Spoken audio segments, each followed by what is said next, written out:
সাম্প্রতিক দেশের দুটি আলোচিত ঘটনার পরিপ্রেক্ষিতে প্রতিক্রিয়া জানিয়েছেন বাংলাদেশ জামায়াতে ইসলামীর আমির ডক্টর শফিকুর রহমান।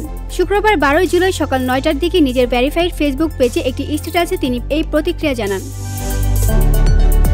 ডক্টর শফিকুর রহমান তার স্ট্যাটাসে উল্লেখ করেন, চাঁদপুর সদর উপজেলার প্রফেসরপাড়া মোল্লাবাড়ি জামে মসজিদে জুমার নামাজ শেষে মসজিদের প্রতিষ্ঠাতা খতিব মাওলানা আনম নূর রহমান মাদানির ওপর ধারালো অস্ত্র দিয়ে হামলা চালানো হয়েছে। তিনি বলেন, এই হত্যা চেষ্টাকে কেন্দ্র করে চরমপন্থী মানসিকতা সম্পূর্ণ লোকটিকে খতিবের ওপর হামলা করে যে জঘন্য অপরাধ করেছে তার দৃষ্টান্তমূলক শাস্তি হওয়া প্রয়োজন। তাহলে ভবিষ্যতে কেউ আর এ ধরনের অপকর্ম করার সাহস পাবে না।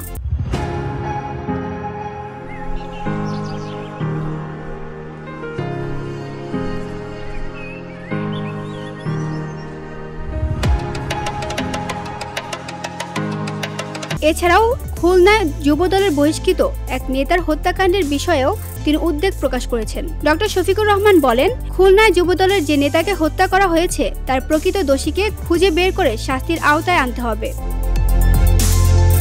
এই দুই ঘটনাকে কেন্দ্র করে তিনি স্বরাষ্ট্র মন্ত্রণালয়কে আরও কার্যকর ভূমিকা পালনের আহ্বান জানান। বলেন, সামগ্রিক এই অবস্থায় স্বরাষ্ট্র মন্ত্রণালয়কে আইনশৃঙ্খলা রক্ষায় কার্যকর ভূমিকা পালন করতে হবে, অন্যথায় এর দায় এড়ানো যাবে না। দেশে চলমান সহিংসতা ও অপরাধমূলক ঘটনার পরিপ্রেক্ষিতে নিরাপত্তা ব্যবস্থা জোরদার করার দাবি উঠেছে সর্বমহলে।